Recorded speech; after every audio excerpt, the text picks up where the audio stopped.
Oke. Halo semuanya, kami dari kelompok kemiskinan di Indonesia. Iya. Nah, terus kita langsung masuk pendahuluan ya. Latar belakangnya, kemiskinan di Indonesia merupakan tantangan serius yang mempengaruhi sebagian besar masyarakat. Situasi kemiskinan di Indonesia telah mengalami perubahan seiring waktu, dan perkembangan tersebut mempengaruhi oleh sejumlah faktor. Pada umumnya, ada beberapa tren dan peristiwa yang mencerminkan perkembangan kemiskinan di Indonesia. Latar belakang terjadinya kemiskinan di Indonesia sangat kompleks dan melibatkan sejumlah faktor ekonomi, sosial, dan politik. Masalah kemiskinan di Indonesia memiliki akar yang kompleks dan berkembang sepanjang sejarah.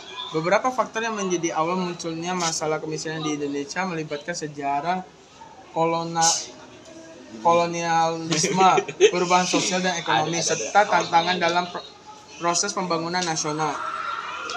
Menurut Badan Pusat Statistik, persentase penduduk miskin di Indonesia pada Maret 2023 adalah 9,36%. Jumlah penduduk miskin pada Maret 2023 sebesar 25,90 juta orang.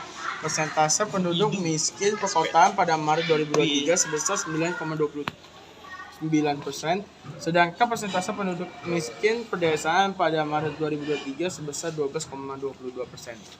Oke. Faktor kemiskinan. Pegang Dra. Ini ada faktor kemiskinan ya.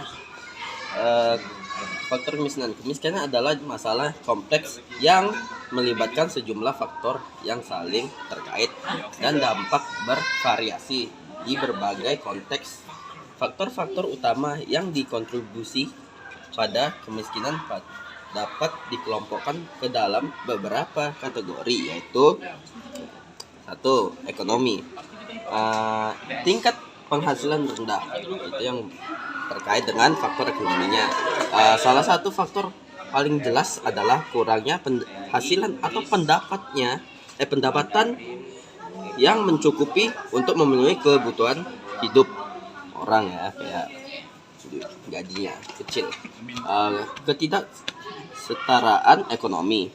Kesenjangan ekonomi yang besar dapat menyebabkan sebagian masyarakat tidak dapat mengakses kesempatan ekonomi yang sama. Next. Coba kesehatan. Eren. Oke guys, kesehatan. Akses terbatas ke layanan kesehatan, kurangnya akses terhadap pelayanan kesehatan yang terjangkau dapat yang tidak terbatasi mempengaruhi produktivitas dan kesejahteraan. Itu guys. Jadi karena tidak banyak akses terbatas terhadap kesehatan,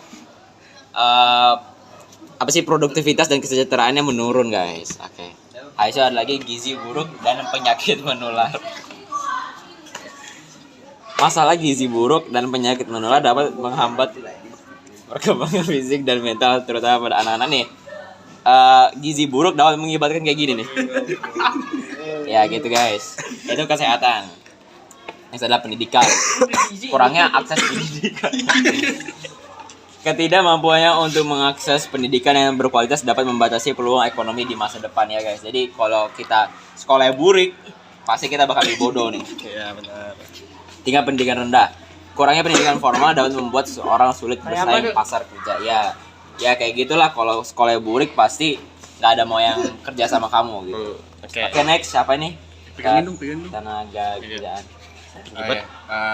Ketenaga kerjaan, pengangguran atau pekerjaan tidak tetap, ketersediaan pekerjaan yang tidak tetap atau rendah upah dapat membatasi kemampuan individu untuk mencapai kehidupan yang layak.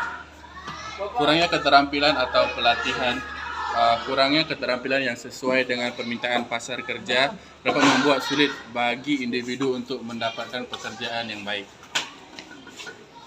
Korupsi dan ketidakstabilan politik. Korupsi ya. Praktik korupsi dapat merampas sumber daya yang seharusnya digunakan untuk mengatasi kemiskinan. Ketidakpastian politik dapat menghambat investasi dan pertumbuhan ekonomi.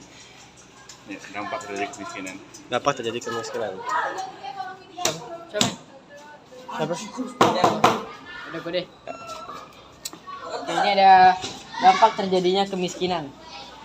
Peningkatan tingkat kemiskinan dapat memiliki dampak yang merugikan, tidak hanya bagi individu atau keluarga yang langsung terkena dampak, tetapi juga terhadap masyarakat dan ekonomi secara keseluruhan.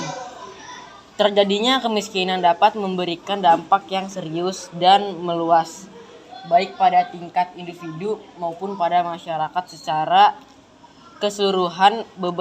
Beberapa dampak utama dari peningkatan kemiskinan melibatkan berbagai aspek kelebihan sosial, ekonomi, dan kesejahteraan.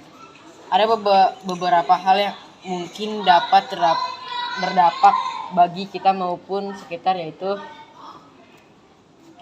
ada peningkatan pengangguran dan ketenaga kerjaan yang tidak tetap. Peningkatan kemiskinan seringkali dikaitkan dengan tingkat pengangguran yang lebih tinggi dan ketersediaan pekerjaan yang tidak tetap. Hal ini dapat menyulitkan masyarakat untuk memperoleh penghasilan yang stabil dan mencapai keamanan ekonomi. Oke, selanjutnya hambatan pendidikan. Anak-anak dari keluarga miskin seringkali menghadapi kesulitan dalam mengakses pendidikan yang berkualitas. Kemiskinan dapat menjadi penghambat bagi pendidikan formal dan pembangunan keterampilan yang ditumbuhkan di dunia modern. Selanjutnya ada kriminalitas dan ketidakamanan. Masyarakat yang hidup dalam kemiskinan mungkin lebih rentan terhadap kejahatan dan ketidakamanan. Tekanan ekonomi dapat memicu tindakan kriminal sebagai cara untuk mengatasi kesulitan finansial. Aku Math science itu. Oke, selanjutnya itu ada penurunan produktivitas ekonomi. Itu adalah tingkat kemiskinan yang tinggi dapat mengakibatkan penurunan produktivitas ekonomi secara keseluruhan. Masyarakat yang tidak dapat berpartisipasi sepenuhnya dalam kegiatan ekonomi dapat menjadi hambatan untuk pertumbuhan ekonomi. Gitu. Dan bagaimana cara mengatasinya? Selanjutnya. Oke. Mengatasi kemiskinan di Indonesia memerlukan pendekatan yang holistik dan terintegrasi melibatkan berbagai aspek kehidupan sosial, ekonomi, dan kesejahteraan.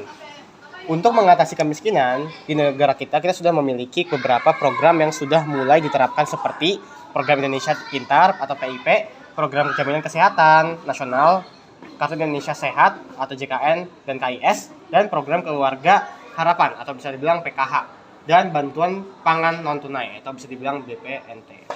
Oke, selanjutnya. Dari beberapa program tadi itu adalah sebuah aksi pemerintah yang sudah berlakukan untuk menurunkan presentasi kemiskinan di negara kita. Nah, untuk mengatasinya yaitu adalah kita harus memperkuat ekonomi masyarakat tentunya. Kedua, membuat pendidikan yang berkualitas. Yang ketiga, mengurangi ketidaksetaraan ekonomi. Yang keempat, meningkatkan kualitas pekerjaan. Yang kelima, kebijakan anti korupsi. Keenam, meningkatkan keamanan sosial. Dan ketujuh, mengembangkan infrastruktur dasar. Ini untuk bagaimana agar lebih mengurangi presentasi kemiskinan di Indonesia. Oke, penutup. Nah, jadi penutupnya itu tingkat kemiskinan kita memang tidak begitu tinggi persentasenya. Namun untuk meningkatkan ekonomi kita harus menurunkan persentase kemiskinan di negara kita ini. Dari faktor masalah yang dibahas pemberitahukan bahwa ada beberapa faktor penting seperti kurangnya pendidikan, ekonomi yang tidak merata, korupsi, dan masih banyak masalah yang terjadi di negara kita. Sudah semestinya kita bertindak untuk meningkatkan kualitas ekonomi kita untuk masa kejayaan Indonesia emas nantinya. Mungkin ini sekian dari kelompok kami. Terima kasih.